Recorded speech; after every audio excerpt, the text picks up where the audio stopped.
Addunyaan waaqaa gaditti aarsaa ixaana aarsitee korma qaltee dhibaayyuu dhibaafattee malkaa fi makkaa deemtee Ameerikaaf sagaddee bulaa jirti.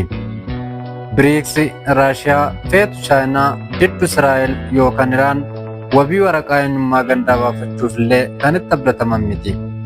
Hugo Chaaves irraa aangoo dhaalaan kan fudhate hanga kibxata darbeetti pirezidaantii Veenzuweelaa kan turan Niikoolaa Maaduroo bifti isaaniis kan haadha warraa isaaniis shallaayidha.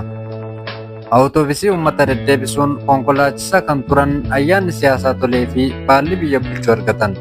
Konkolaachisaan awutoobisii kun bara 2013 jalqabanii Veenzuweelaa dhuunfaa isaanii godhatanii uummata biyyattis mataa keessa kuusaa bulchanii bulaa turan.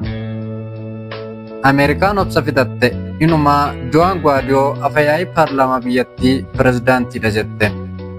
Doonaald Tiraamp daddabarsa baala sammuu adolchuu fi godaansa seeraan alaatiin ishee himate. Murtii otoo hin eegin galaana irratti bidiruun namaan deemu hunda yommuu argu bakakkaa namtolchee naleele. Doonii waraanaatiin marse. Maaduroon Amariyaannu kuusaa boba'aa Ameerikaan itti gorortes waliin haamsoomsinu jedhee kadhate. Hin taane. Ganama tokko aduun Kaarakaas magaalaa guddoo Veenzuweelaa aleellaa Ameerikaatiin jabanatte. Maaduroon ofirraa ittisuuf illee yeroo toon argatiin haadha warraa isaanii bareedduu sana aadde Siiliyaa Filoores waliin bakka ciisanii loltoota Ameerikaatiin butamanii karchallee Ameerikaa galan. Hoolaan gaafa ishee tokko qalan isheen tokko dhaabattee alla guurti kan jedhame hoolaan haftee walirraa dhorkuu qabdi ture yookaan walirraa dhorkuu danda'u jechuuf miti. Booda ofiis akkuma sanatti akka qalamtu beektee yoo xiqqaate jalaa dheessuu qabdi ture yaada jedhu ibsuuf mammaakame. Osoo re'ee ta'ee yaadeessiti. Kanaaf mammaaksichuu maqaa re'eetiin osoo hin taane kan hoolaatiin akka mammaakame hubachuun olitti ragaa feessisuu hin jiru. Ameerikaan dhimma dimokiraasii ijaaruu, shororkeessummaa ittisuu fi daddabarsa qoricha sammuu adolchuu ittisuuf akka uwwisaatti itti dhimma ba'uun namoota akka Nooriigaa bara 1990 Paanamaa, Heenrii Kissinger bara 1974 Saawud Arabiyaa, Saadaan Huseen bara 2003 Iraaq, Muhammad Gaadaafi bara 2011 Liibiyaa fi Niikoolaa Maaduroo bara 2026 Veenzuweelaa kaan hiitee kaan addabaabaa itti baaftee fanniftee kaan ammoo boombitti roobsitee barbadeessiteetti.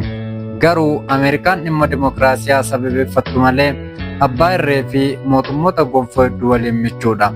Har'a kanayyuu Saawud Arabiyaan mootii gonfoon bulti malee kan mootummaa sirna filannoo fi dimokiraasiin aangoo qabatee hin beeku hin jirus. Ta'us Ameerikaan immoo michuu biyya kanaa taatee gaafa waliin jirtu yoo ilaaltu dhimmi ajandaa dimokiraasii isheen fiixee irra baattufattee deemtu sun soba ta'uu hubatta. Gama biraan mootummoota abbootii irree Afrikaa waliinis michummaa Ameerikaa gaafa argitu soba Ameerikaa ni mirkaneeffatta.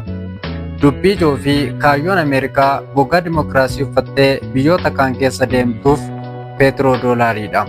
Biyyoota boba'aa peetirooliyeemii qaban adamsuun addunyaa irratti boba'aan kamuu doolara USAtiin qofa akka sharafamu barbaaddi. Haala kanaan madda anniisaa fi gabaa addunyaa to'achuun dinagdee ardii lafa hunda irra jiru harka isheetiin sochoosuu barbaaddi. Kun immoo adeemsa sharafa dinagdee garee addunyaa harka Biriiksi kan Raashiyaa fi Chaayinaan deeggaramu akka hin galle madaallisaa eeguudhaaf tattaafatti. Akkasumas adeemsi siyaasaa garee addunyaa harka Ameerikaatii ba'ee harka jara kanaa akka hin galleef samii fi galaana keessa dhokattee boolla gadi fagoo fageessitee qotaa bulti. Shira Ameerikaa kana ofirraa ittisuu danda'uu naa turuutiin waan Ameerikaan gochaa jirtu kana meeqa keenyatu hubatee jira laata? Waanuma warri Afrikaa bulchu kun abbaa irreetti jennee amannuuf qofa maaloo Ameerikaa koottuu akka Niikoolaa Maaduroo nuuf godhi jennee iyyuun qabsoo nutti fakkaate taanaan hiikaan garbummaa ammayyaa akka nuuf hin hubatamne ragaa ofirratti ba'aa jirra. Ameerikaan ofiifuu abbaa irreedha. Michuu abbootii irreetis. Ilkaan siyaasa ittiin alanfatan hin qabnu taanaan siyaasa dheennii xiinxaluu dhiisuu nuuf fayya. Warra Maarsi irratti wal lolu finnee nu warra lafarratti wal lolu waliin walitti of jalaa makuun gaarii miti. Waan jaalattan hordoftaniif galatoomaa. Giddoo baayogiraafiidha.